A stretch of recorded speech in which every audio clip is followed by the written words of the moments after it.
साल शिव जी को 1 लोटा जल चढ़ा, सावन का पहला दिन लगे 2 लोटा जल चालू कर दो। श्रावण के पूरे महीने 2 लोटा जल अपने घर से लेकर जाओ, और अपने घर से जब जल लेकर जाओ तो ये विचार कर कर जाना, आज मैं शिव को काशी में, आज मैं शिव को केदार में, आज शिव को अमरनाथ में, आज शिव को भीमा शंकर में, आज शिव को मल्लिकार्जुन में। और फिर निवेदन करूंगा, जिस बहन को 19 और 20 साल तक भी औलाद नहीं हुई हो तो कृष्णेश्वर महादेव का नाम लेकर 2 लोटा जल तुम्बकेश्वर महादेव का नाम लेकर चढ़ा कर देखना, सावन के बाद में बाबा संतान जरूर देगा, झोली जरूर भरेगा।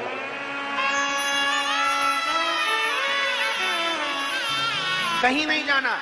अपने नजदीक में, अपने घर के पास में, अपने मोहल्ले में, अपनी गली में, अपने चौराहे पर, अपने घर के पास में जो शिवालय हो, जो शंकर का मंदिर हो, वहां जाओ, 2 लोटा जल समर्पित करो। और फिर निवेदन करूंगा, जल से ज्यादा जरूरी है मेरे भोलेनाथ जी के मंदिर की सफाई करना। अब कीचड़ चालू हो जाएगा, पानी चालू हो जाएगा, सावन का महीना चालू हो जाएगा, अपने साथ एक कपड़ा लेकर जाओ, बाबा के मंदिर को पूरा साफ कर कर, बाबा के शिवलिंग का स्नान कर कर, बेलपत्र निर्माल्य जितना पड़ा है उसको उठाकर कहीं विसर्जन के लिए, किसी नदी तालाब बावड़ी में नहीं, किसी कुएं में नहीं, निर्माल्य तालाब में, नदियों में, बावड़ी में डालने के बाद वो निर्माल्य सड़ता रहता है, नदी नाले का पानी सूखता रहता है, उसमें कीचड़ इकट्ठा हो जाता है। उस निर्माल्य को इकट्ठा करो, गाड़ी में भरो, किसी एक खड्डा खोदकर वहां दबाकर उसकी खाद तैयार करो, और बाद में बेलपत्री के वृक्ष के नीचे उसको डालते रहो। पर ध्यान रखना कि निर्माल्य हमें नदी तालाब बावड़ी कुएं में नहीं डालना, उसको एकत्रित करना।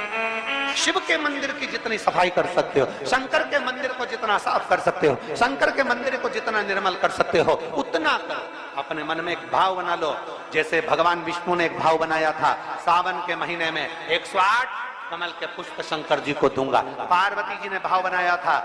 श्रावण के महीने में शंकर जी को 2 लोटा जल समर्पित करूंगी। माता सती जो भगवान शंकर की अर्धांगिनी रही, उन्होंने भाव बनाया था, मेरे देवादिदेव महादेव को रिझाने के लिए मैं भगवान शंकर की 108 वृक्ष लता से स्नान कराऊंगी। ये अपने भीतर एक संकल्प अपने भीतर लेना है कि श्रावण के महीने में हमें शिव को कैसे रिझाना है, शंकर को कैसे प्रसन्न करना, शंकर को कैसे प्रकट करना, शंकर को कैसे प्राप्त करना, शंकर को कैसे अपना बनाना, शंकर को अपने करीब में कैसे लाना है, शिव को अपना कैसे बनाना, ये अपने ऊपर निर्भर करना।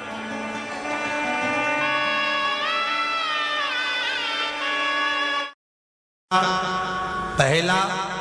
दिन एक बेलपत्र शिव को अपनी मनोकामना कर कर, रोग दोग बीमारी तकलीफ कष्ट दूर करने के लिए शंकर के शिवलिंग पर,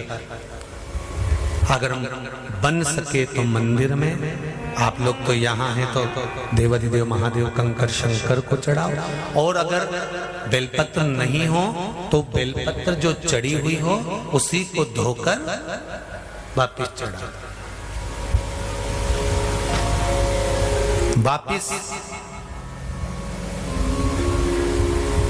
और सावन का महीना है, दिल से बाबा को रिझाओ।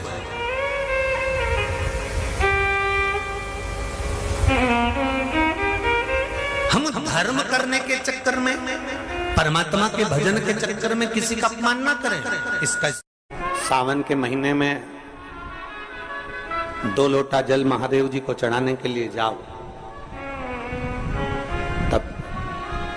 3 चीजें अपने अंदर धारण करना। पहले नंबर का तो 2 लोटा जल जब घर से लेकर जाओ तो जरूरी नहीं कि दोनों हाथों में लेकर जाओ, एक लोटे के ऊपर दूसरा लोटा रखकर दूसरा हाथ से अगर कोई काम हो, पल्लू लेना हो या कोई कार्य हो तो कर सकते।